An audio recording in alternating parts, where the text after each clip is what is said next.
Entrevista el Telematutino 11, gente importante a tratar temas importantes. Nos acompaña el doctor Freddy Ángel Castro, él es abogado, politólogo, profesor universitario.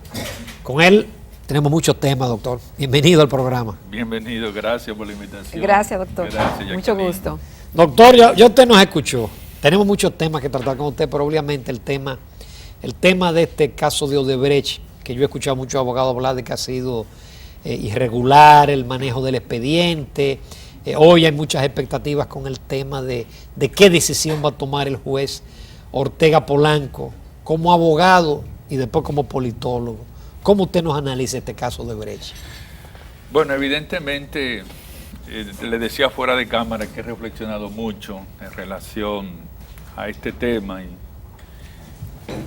Yo creo que en la República Dominicana existe un sistema de garantía procesal que está muy bien enmarcado en lo que es el mandato de la Constitución de la República y nuestras leyes procesales en el caso del Código Procesal Penal.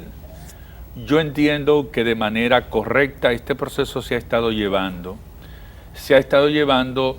de forma tal que las críticas que se le pueden haber hecho al Procurador General de la República son críticas que yo no comparto, porque el juez de la instrucción de la Suprema Corte de Justicia en esta etapa a lo que está obligado es a observar si existen pruebas, indicios fehacientes que pudieran dar lugar a la apertura de un juicio de fondo.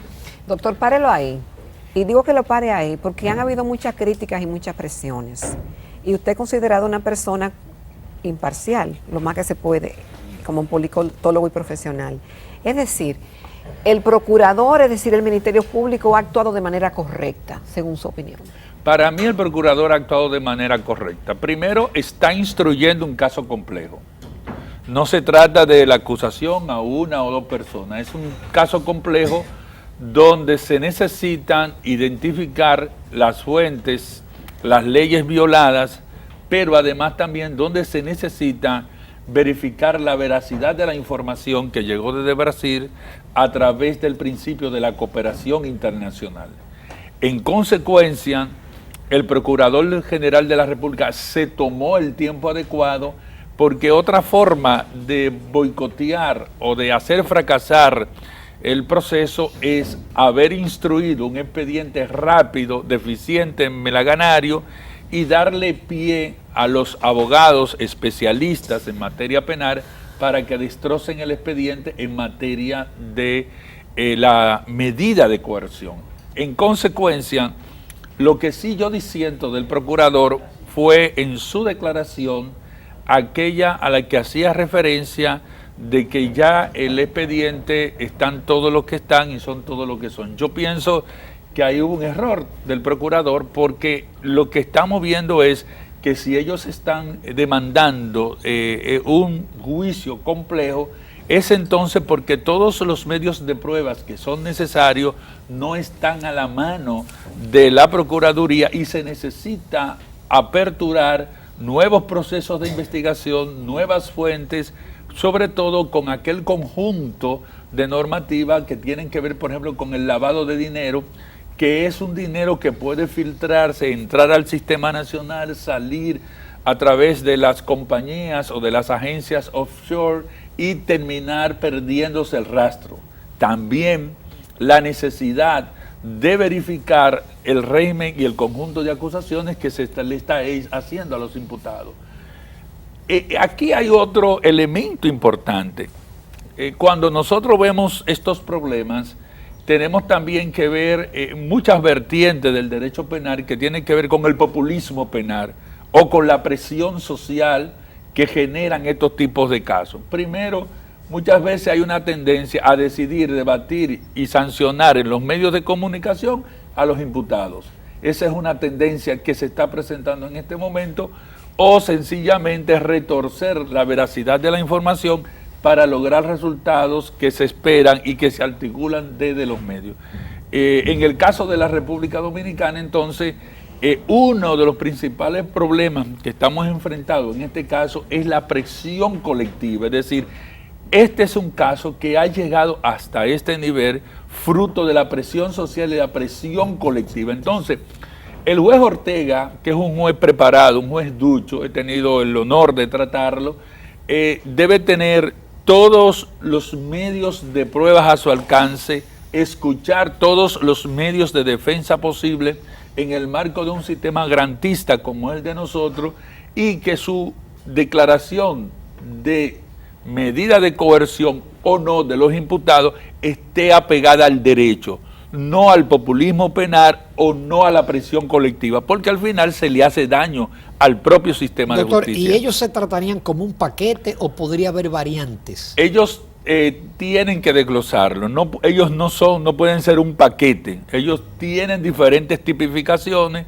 Recuerden que estamos en un proceso de investigación del 2001 al 2014 más o menos, y ahí hay diferentes tipos de responsabilidades penales.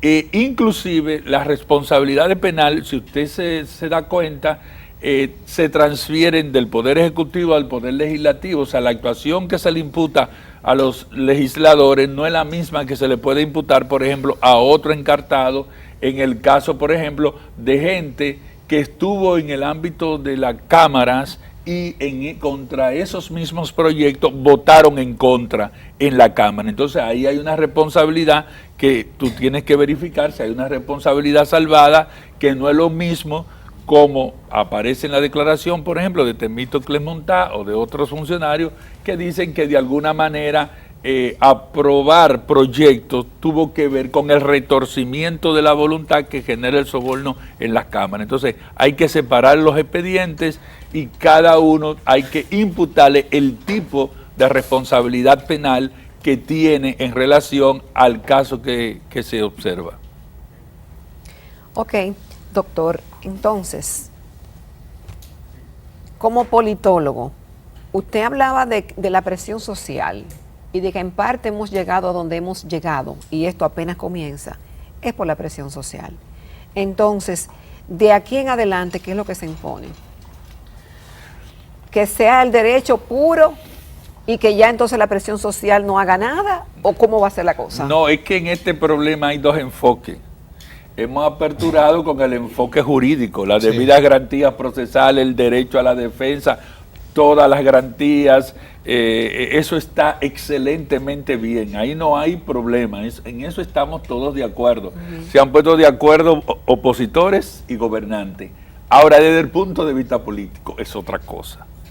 Lo primero es que estamos frente a un proceso que con la apertura en América Latina de los procesos democráticos que se inicia en la República Dominicana en 1978, con la llegada de don Antonio Guzmán Fernández, nunca en la República Dominicana habíamos tenido una situación donde la clase política gobernante, fíjese que no me estoy refiriendo a partidos, donde la clase política gobernante está siendo sometida a un fuerte cuestionamiento político. Como resultado de esta situación, prácticamente en estos momentos de confirmarse una condena, este proceso ya saca del juego político a 4 presidenciables. Se está llevando 4 presidenciables entre los dos partidos. ¿Cuáles? Segura, Valentín, Andrés y Temístocles. O sea, políticamente el efecto, si se llegaran a condenar, hay 4 presidenciables que de alguna manera el proceso lo afecta de manera sensible. ¿Afecta a los partidos? Evidentemente que sí. Los partidos políticos están en estos momentos, Ramón, compelidos, obligados, demandados a, primero, no establecer ningún tipo de obstrucción en términos de justicia.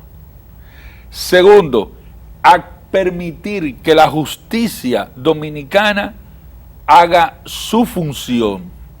Y tercero, que es sumamente importante, están obligados a las reformas políticas en el marco de las demandas sociales. ¿Por qué? Porque hubo algo que los dirigentes políticos en la República Dominicana no calcularon. Del 22 de enero hasta ahora, lo que tuvimos presencia fue un movimiento social que ascendió a unas demandas de tipo política, porque la sanción contra la corrupción es una sanción de tipo política. Si los partidos políticos en este momento no entienden la realidad del proceso y no hacen la reforma a profundidad, ya ni siquiera hoy se trata de la importancia de la ley de partidos, hoy se trata de la ley de garantías electorales. ¿Por qué? O seguimos con un financiamiento abierto de los partidos políticos, donde no solamente la corrupción lo va a tomar, sino la narcopolítica a nivel de la expresión política, de la toma de los partidos. Si los partidos políticos no hacen eso, entramos, en mi visión, en lo que nosotros llamamos desde la ciencia política, un riesgo de democracia inestable. Es decir, lo que podría mover, y era lo que te preocupaba, Jacqueline, ¿qué pasa si no pasa nada? Entonces, si no pasa nada, si todo queda bien, la República Dominicana pudiera entrar en una democracia de riesgo inestable, de alto riesgo. ¿Qué es una democracia en riesgo inestable? Bueno, que en cualquier momento se te arma una huelga, se te arma una demanda y tú no sabes por qué están sucediendo esas cosas. Lo que pasa es que cuando la democracia deja de resolver funcionalmente lo que ella tiene que hacer, entonces se entra en ese periodo. ¿Qué tienen y qué deben hacer los políticos? Es verdad que estamos brindados de leyes, pero tenemos la corrupción. Sí. Entonces, si tenemos un brindaje de leyes, de tratados internacionales, todo muy bien, todo muy hermoso, un poema 20, pero tenemos la corrupción. Entonces, hay que revisar ese sistema de leyes, sancionar ese régimen de consecuencias. Por ejemplo, está demostrado que la ley de contratación pública, eso no sirve. Eso no sirve, eso es un poema. Eso entonces hay que entrar directamente en profundidad para resolver el problema de la contratación pública, en cuáles condiciones tú me sigues contratando o no. Eso, de alguna manera, entonces va a posibilitar, primero, que si se interpreta políticamente de los partidos políticos al momento, entonces estaríamos en una mayor construcción de la calidad de la democracia, porque vamos a una reforma profunda del sistema democrático en la República Dominicana. Entonces eso es bueno y no es malo.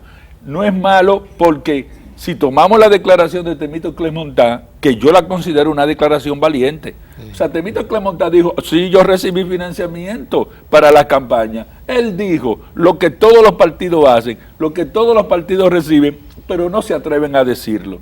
Bueno, la sanción o no del régimen de consecuencias, si es un régimen de consecuencias que tiene que ver con el soborno o con el financiamiento directo, eso es otra cosa. Ahora, ¿qué es lo que nos dice la democracia? No podemos seguir aumentando el costo de la participación política porque estamos entrando a una privatización de la democracia donde estarían decidiendo las corporaciones económicas y no realmente lo que son los ciudadanos y las ciudadanas.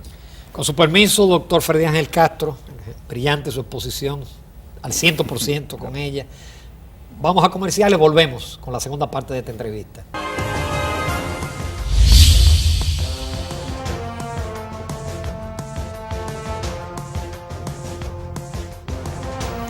Continuamos esta mañana en Telematutino 11 conversando con el doctor Freddy Ángel Castro. Él es abogado y politólogo, además de ser un reconocido académico.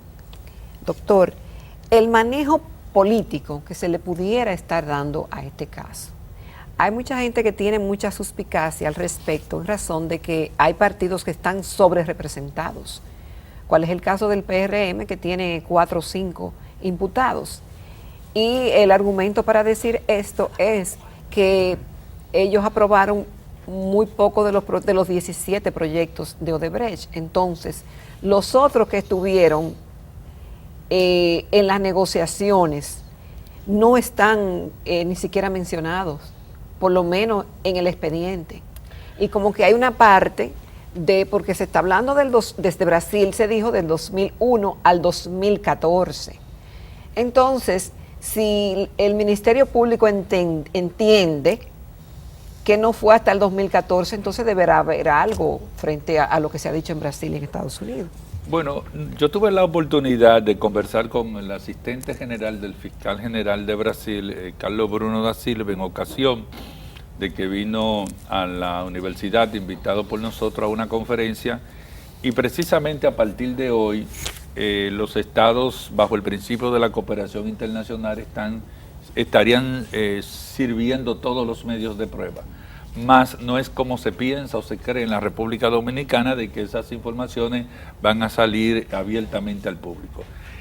Yo creo que en el caso esencialmente de tu pregunta, Jacqueline, yo tengo mucha esperanza en la investigación. Es decir, la investigación que se lleve a cabo, si el caso se declara complejo, las autoridades dominicanas y, por qué no decirlo también, las autoridades de Brasil tendrán toda la disponibilidad y todo el tiempo necesario para verificar en la marcha del proceso si hay o no otros implicados en el caso. Parecería, desde el punto de vista del análisis político y de los tiempos administrativos, que hay un periodo que se estaría obviando desde la investigación, pero es muy riesgoso imputar responsabilidades a nombres y personas si no hay una documentación, si no hay un medio de prueba, ya sea servido por Brasil o ya sea fruto del resultado, por ejemplo, de lo que pueden ser las confesiones de los procesos de investigación, ya en juicios de fondo de los testigos, que pudiera acarrear entonces otras responsabilidades penales y otro tipo de penales. Es decir, no están todo lo que son. Aparentemente no están todo lo que son, pero es una expresión que de alguna manera lo que nos lleva a nosotros es a comprender el momento en que estamos viviendo. O sea, no estamos en un juicio de fondo, no estamos terminando el proceso, estamos evaluando si los medios de prueba son medios de pruebas que pueden tener un mérito para ser llevado a un juicio de fondo con el pronunciamiento de las medidas de coerción. De eso es que justamente con eso, doctor, yo tengo una duda. Es decir, ¿es suficiente con que un funcionario de la Odebrecht en Brasil, apremiado por la necesidad de llegar a un acuerdo para reducir su pena, que él mencione un nombre, fulano de tal en República Dominicana, eso es suficiente como medio de prueba para condenar a una persona? No, no es suficiente. Es una declaración unilateral que él está haciendo dentro de un proceso que se le llaman delaciones premiadas, pero no es más que el acuerdo que se hace frente a la Fiscalía, al estilo de Estados Unidos, para cooperar en el proceso. Esa declaración tendría que ser sustentada en documentos y en medios de prueba que posteriormente el fiscal general de la República Dominicana tendría que demandar frente a las autoridades de Brasil, o que él mismo se convierta en un testigo de la causa, y independientemente de que esté preso en Brasil, se puede admitir que mediante la videoconferencia internacional él declare imputando responsabilidades de tipo penal, pero por una mera declaración no basta para que se pueda encausar a una persona, porque él está en una situación también donde el nivel de la cooperación que él está dispensando está cuestionada en el marco de su propio resguardo personal. Es diferente, por ejemplo, a la declaración que hacen los fiscales generales en Brasil, que ya es el producto de una investigación, fruto de todo lo que ha sido los medios de pruebas que ellos han podido reunir en relación a este caso, que lleva prácticamente más de 2 años de investigación. En nuestro país la delación premiada no existe en el sistema penal. No existe delación premiada. O sea, tú puedes marcar acuerdo, un acuerdo de cooperación que te puede reducir la pena, pero no hay una delación premiada que propiamente sea imputable a tercero. Perfectamente. Bueno, le agradecemos muchísimo al doctor Freddy Ángel Castro. Hemos aprendido muchísimo. Como siempre. De este caso, con sus observaciones objetivas, muy objetivas. Gracias, doctor. Gracias a usted. Nos vamos a comerciales, amables televidentes, en la recta final con otra entrevista de un tema interesante.